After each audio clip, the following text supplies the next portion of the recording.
Hello, my name is Kelly. Welcome to the NICU Now audio support series. I am a NICU parent to Jackson, a micro-preemie born at 24 weeks, and Lauren, a late-term preemie born at 34 weeks. I am also the founder and executive director of Hand to Hold, a national nonprofit dedicated to providing education, resources, and peer-to-peer support to families that have experienced premature birth, the loss of a baby, or have a child with a special healthcare need. Welcome to Hand to Hold's NICU Now audio support series. I am so excited to welcome back Kara Wallen, who is a licensed marriage and family therapist. She's also the mother of preemies, and she is the founder of NICU Healing. Welcome back, Kara. Hi, Kelly. How's it going? It's great, and I'm glad to have you here. Also joining us today is Jasmine LaCourciere, and she is here to talk to us about the Family Nurture Intervention Program. So we are so excited to have you here. Thank you so much. Go ahead and tell us a little bit more about who you are and what you do, and why is it important for NICU parents to know about Family Nurture Intervention? Thank you so much for having me, first of all. I'm so excited to be here in Texas. It's very near and dear to my heart because I actually did my master's in applied cognition neuroscience at UT Dallas, and now I'm representing the Nurture Science program in New York City, which is a translational research program that investigates the biological underpinnings of mother-infant interaction. And we work to build an evidence base for family nurture intervention in the NICUs. Family nurture intervention is intervention that we're currently researching, and we're going to be starting up a multi-site trial between 3 hospitals in New York City, Mount Sinai East, Mount Sinai West, and Columbia University, and we're bringing it to San Antonio's University Hospital. Well, tell me, what does that mean when you talked about the underpinnings of infant-mother attachment? What does that mean? So we are looking at the physiological mechanisms behind that mother-infant bond, and what's really meaningful to the Nurture Science program is that emotional connection piece of that socio-emotional development of the child. And so there's 2 parts of the Nurture Science program where we have the clinical side where we're doing the interventions in the NICU, and we also have interventions with preschool-age children who have developmental behavioral problems. And we also have this other piece to the Nurture Science program that is an animal lab. And so we are able to look at those physiological pieces and pair them with the human side of the socio-emotional development and really build a strong evidence base for family nurture intervention. Okay, so in layman's terms, Yeah. what I hear you saying, hey, Kara, help me with this. What I hear you saying is that you are looking at what the bond of the mother and the child and the long-term impact on that child's social, emotional development long-term, as well as you're working in a lab with older children to look at their developmental outcomes as well. And what can we do? Right now, you're looking at what are we going to do in the NICU? Because Kara and I have talked about this at length of that bond being broken when you don't automatically get to hold. Yeah, the separation. The separation. You're not holding, you're not feeding, you're not doing the normal things that you had expected to do. Right. And so what you're telling me is we're researching this now to find out how can we better help moms, I hope dads too. No, so family nurture. We want the whole nurture. family incorporated. That's awesome. Yeah, and so what's really great is we're taking the scientific side. So a big portion of family nurture intervention is driven by this theory that, we're working to get the mother and the child and the family emotionally connected to their baby because that is ruptured, right? When you don't expect to go into preterm labor, you're put into this environment where how do you navigate something like that when it's totally unexpected, and it can be really devastating, and it can be very cold. And so we're working with these nurses and these doctors to really help them to understand what it means to emotionally connect with your baby and how do you help them achieve that. And so we have this theory behind it, which is where that more scientific piece comes in and looking at the physiology, so those biological underpinnings. I have a question for you. I remember we had a neonatologist when Elliot was in the PICU. He's my former 26-weeker, and so he was in the hospital for about 88 days, and the last month of which was in the PICU. And at that point, I was really struggling with getting him to latch, to nurse.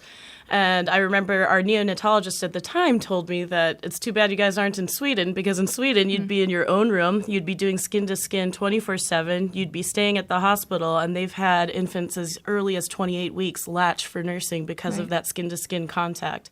So I'm curious, is that the sorts of things that you guys are finding in the incredible work it sounds like you're doing? Well, it's really interesting because I think it's more than that, more than just providing the opportunity to latch and to breastfeed and encouraging that. It's more in providing the emotional support. So teaching the nurses and teaching the staff to be there and emotionally support you, to be able to not only just go through the motions of certain interventions, but to experience it and to, emotionally express yourself and let those walls down. How do you do that in an environment where you... And what's really great is with our intervention, we do kangaroo care, we do comfort touch, so if baby's not stable enough to come out of the isolette, putting the hands in and I really want you to talk to us some more. I want to come back to that for sure about the comfort touch. Yes. Because I want to make sure that our NICU moms that are listening, if no one's talked to them about that yet, that they really understand what is comfort touch, because so often we're scared to touch our babies. We're told very early on how fragile their skin is. That they're hooked up to lots of machines and wires.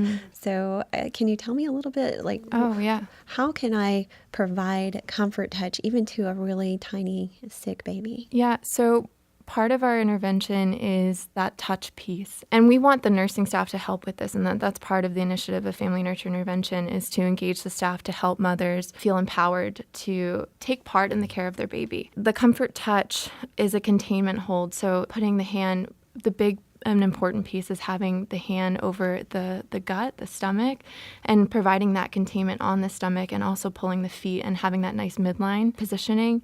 And just it's like that feather touch where you stroke. It can be very overstimulating to babies, especially because, the average premature baby experiences 7 painful procedures a day.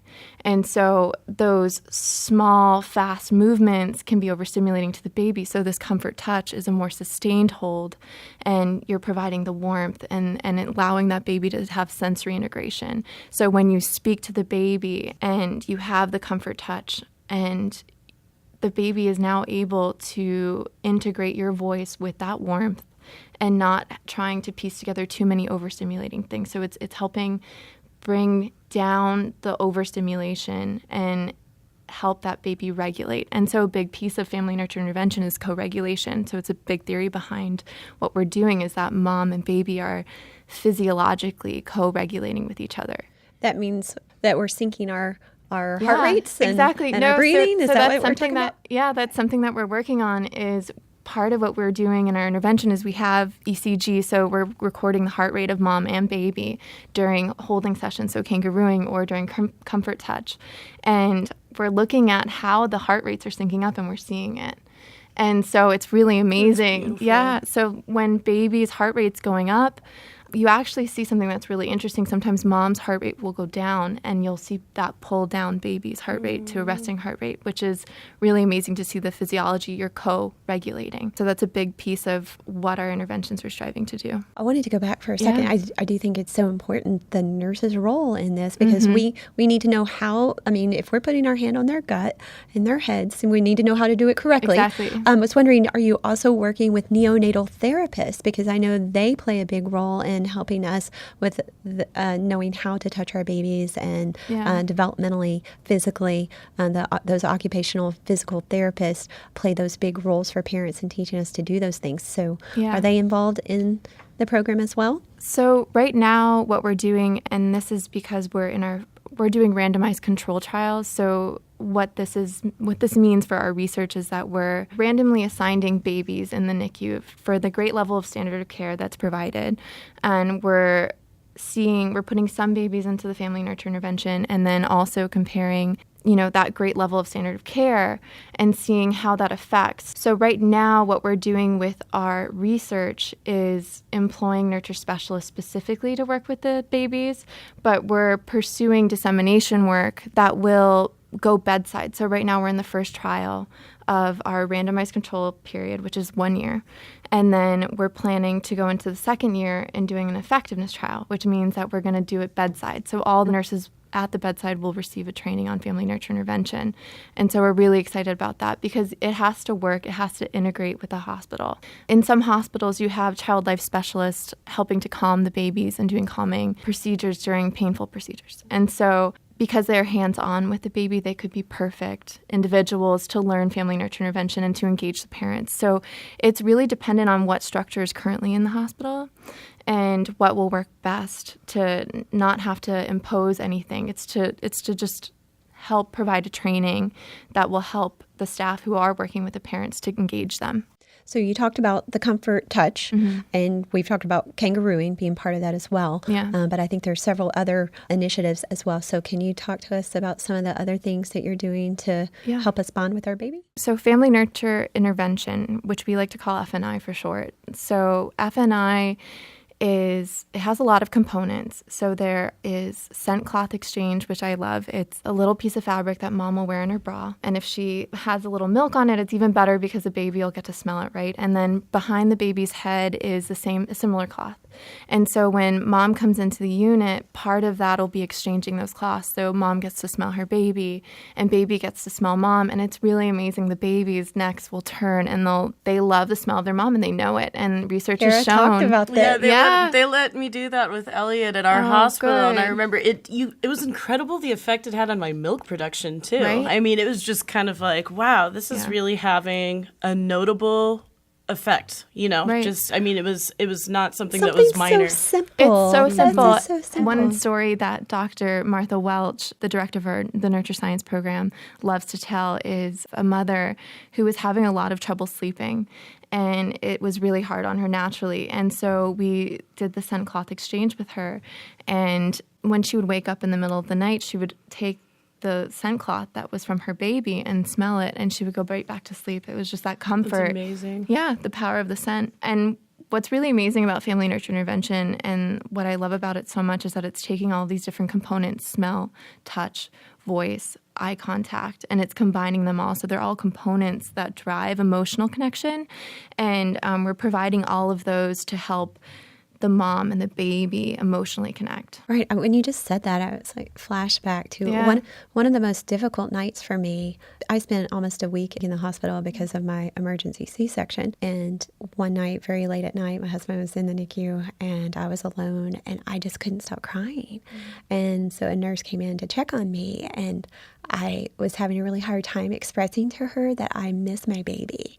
And so she offered to take me to the NICU, and I was trying to explain to her that I missed him being inside of me. Like I just felt like, I'd almost been raped of my baby. It was a very sudden delivery and I wasn't prepared. And now I'm looking down and all I'm seeing is this horrible scar where my baby's supposed to be. So the thought of even what that would have meant to me to have that scent cloth. This was 16 years ago. Maybe some hospitals were practicing this, but probably not a lot.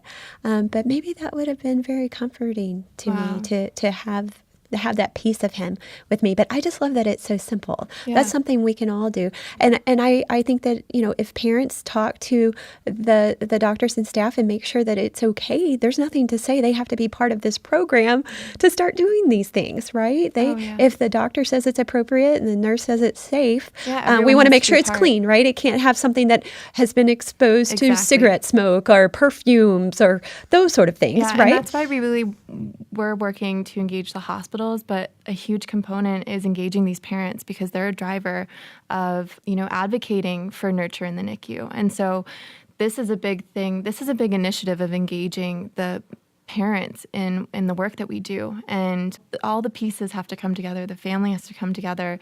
The intervention has to be there. And the doctors and the staff need to be excited about it. And that all comes advocates from, for it. Right, you need the advocates. And so we're actually, interestingly enough, we're working to pull together advocacy boards to bring nurture to the NICU. So all of the hospitals that we're conducting research at we're working to create a platform for the parents and creating a board, an advocacy board, which we're calling NICU Connect, because a big part is the emotional connection. And so we're working to engage those parents, community leaders, neonatologists, researchers. We want everyone on the team to provide a voice for nurture in the NICU. Well, I certainly think once they see the results, and I want to get to that in a minute, that y'all are already seeing some really tremendous findings. But before I do, I don't want to forget, I want to go back. You briefly mentioned eye contact. Mm-hmm. So for our really medically fragile babies that maybe we're not holding yet, or even when we are, talk to me just about eye contact. What does that mean? Does that just mean gazing, that the baby is looking at me and I'm looking at him? Eye contact can get left out a lot. The baby naturally, at when they're very young, they're not going to be able to sustain eye contact, or the eyes won't be fully open. And once the baby is able to maintain eye contact or look at mom, we really encourage mom to meet that gaze. And it's a huge issue with autism development, and those are key symptoms where eye contact isn't being sustained.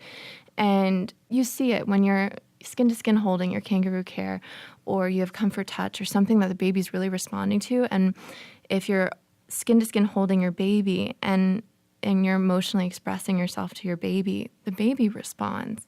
And they look at you.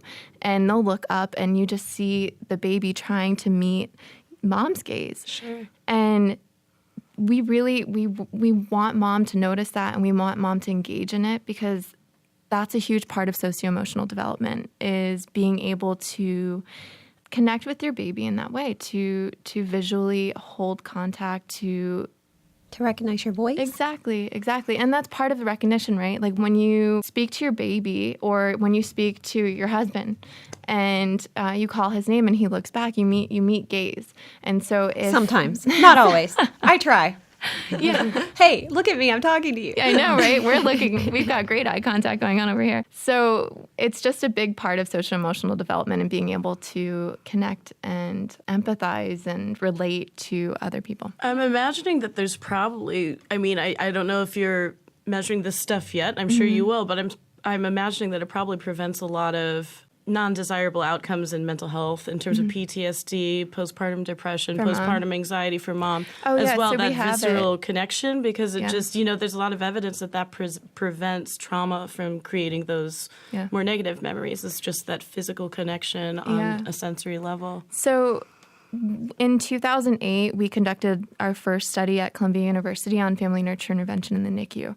We did measures on mental health of mom, and we had lower rates of depression and anxiety, and it predicted the first year of life of the baby. So we were seeing these long-lasting effects of mental health in mom. Right. And we did behavioral coding, so we have videos, and we look at it and how mom is interacting with baby and how baby's interacting with mom, and we saw higher quality of maternal caregiving behaviors from the intervention. So the moms who received it. So moms are engaging more in the care of the baby because of these interventions early on. Exactly. Fantastic. So there was eye contact. I believe we talked briefly about voice, right? So that's reading and singing. Voice is a huge component of establishing emotional connection, and it's a big way that we communicate and relate.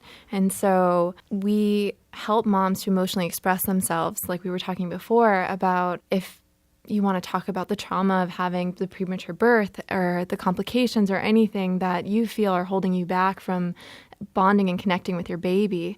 We want the nursing staff or whoever is taking on the family nurture intervention in the NICU to help support moms to express that. And to the baby? To the baby, yeah. Really? So and would the family. Share with him. Okay. Yeah. So what's really amazing is that we see the babies respond to it. It's a great example. We had a mother who was holding skin to skin, and the baby was desatting. Dr. Welch was like, talk to your baby. And the mom starts speaking, and she's speaking in English, and she kind of starts laughing. Well, the stats come up to about 70-75%.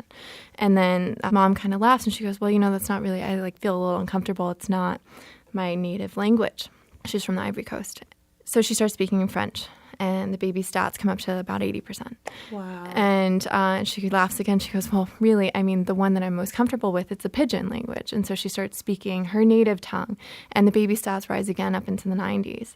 And so you're seeing like the baby's physiology responding to mom. That's just incredible. I was going to ask you because I remember one time I held Elliot skin to skin and he almost coded. And it was just one of the most disconcerting moments of our entire NICU stay. And I didn't know what to do. You know, they grabbed him out of my hands. They started doing all this stuff. And it was traumatizing in that moment. And so I was going to ask how you would manage that. And that's just incredible to me. It's just almost, it's almost emotional hearing it. It's beautiful. Well, we talked about anticipatory grief earlier, of not feeling that automatic bond with our baby and feeling a lot of guilt and shame of, our bodies, what we perceive as our bodies failing. And I never thought about saying that to the baby, of sharing how I felt with the baby. But now that it makes a lot of sense that if I could have expressed those emotions to him, what that might have done for me and potentially for him too. You went through so much, both of you, and to not if it's holding you back from your baby, or I can't even imagine, how that felt. And if you feel guilty or anything about how you said, my body failed, and how that impacts your time with your baby, and being able to let that out and to help move past it and to break through those barriers. I mean, it sounds like it'd be really empowering for parents too, because I know for me, there's so much unpredictability involved in the entire situation. I would say for the entire first 18 months of Elliot's life, and my training as a therapist did not behoove me, but I was just waiting for the cerebral palsy diagnosis, the autism diagnosis. I was waiting. I was the other, things may seem fine now, but the other shoe is going to drop, and I just don't know when it's going to happen. So I'll just search for clues. And then I woke up one day and I realized, my attachment with Elliot is getting damaged by this. I need to, this is something I need to look at in myself. And so it sounds like the type of bonding that you guys are promoting with this program, it's just incredible, because it takes that shame, the guilt, that stigma, that silence away from the family, and creates this safe space to be able to grow even from an initial trauma together. I mean, I don't know. And I think it helps us develop a relationship with our medical staff too. Exactly. Which sometimes we don't know how to communicate with each other effectively. I know nurses have talked to me about, we have to repeat ourselves over and over and over, but we're in a place of trauma and we can't hear or process what they're saying to us. Such a hard situation. I think there's also some judgment of parents not being there, not participating, not being at bedside. But if nurses can teach us how, but if they can make us feel welcome, and if they can see the results of having us interact in this way, I just think it can be extremely powerful. But I also think it's going to really improve outcomes for the entire, the baby and the entire family. Well, and I think too, how not only is it just impacting you, which is that's the goal, impacting the families, but it also, I just know from hearing the nursing staff that we work with, which we call them nurture specialists when they undergo the training, being able to share that relationship with the family and relate and provide that support when you're caring for that baby as well, I think that's huge in bringing together a staff that you see. Absolutely. So I much. can't tell you how often. I remember, so specifically when my son William passed away, there was a nurse that was his primary nurse at night. So we were there almost 24/7 for his entire 6 days alive. And so we got to know the night staff a little bit better who worked with with William.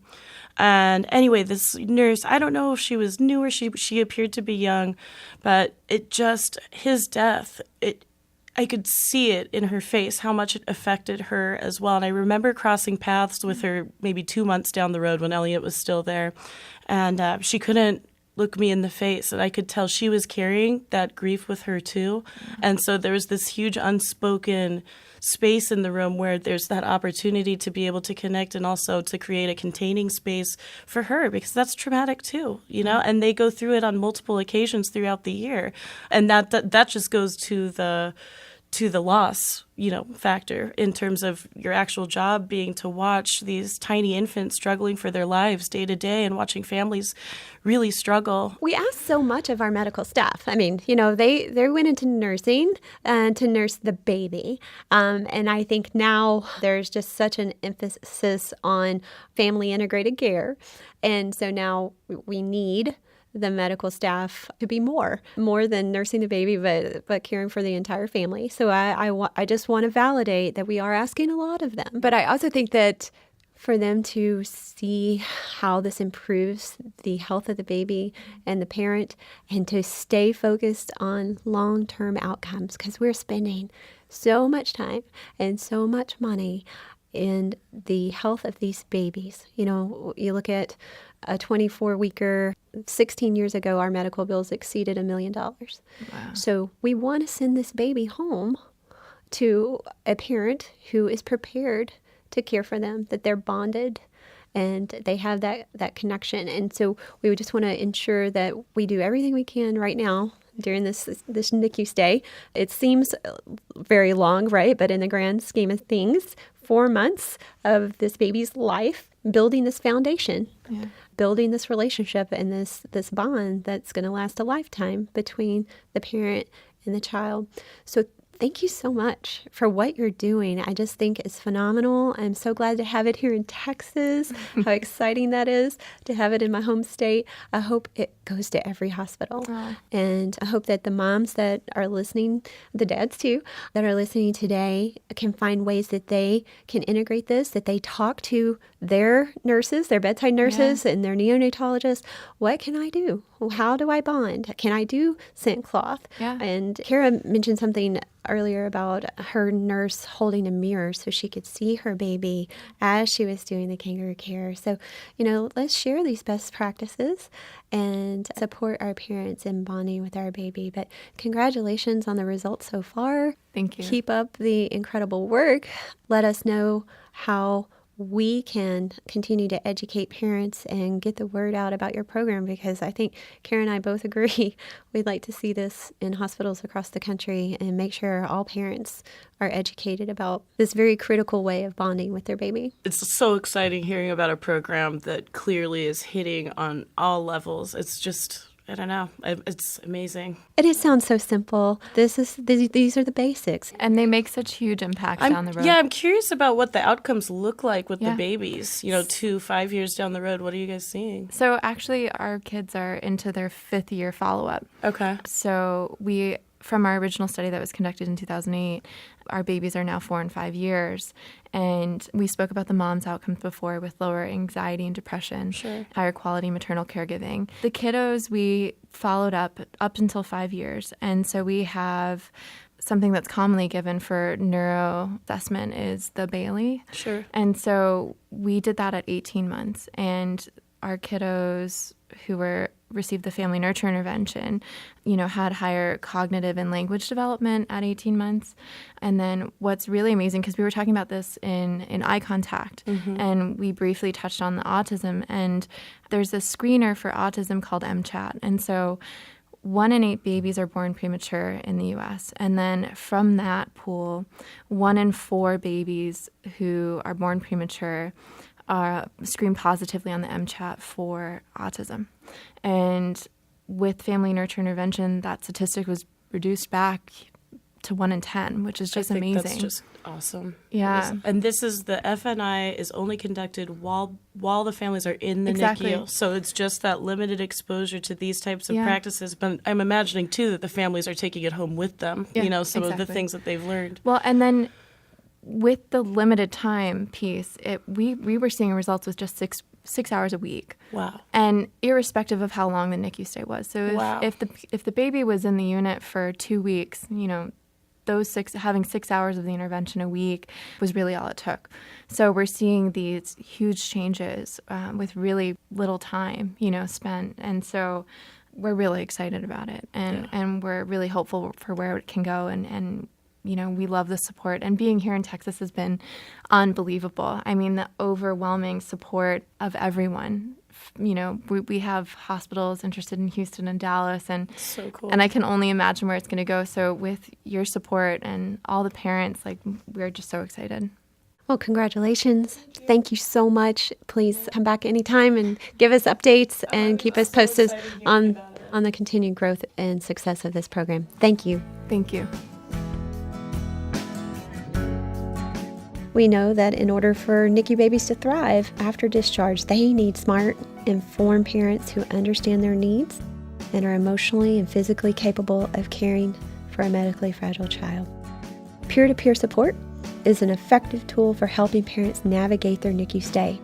Support from a caring and informed NICU graduate parent helps a new family feel more capable, confident, and ready to face the journey ahead. To request support, volunteer, or donate, please visit our website at handtohold.org.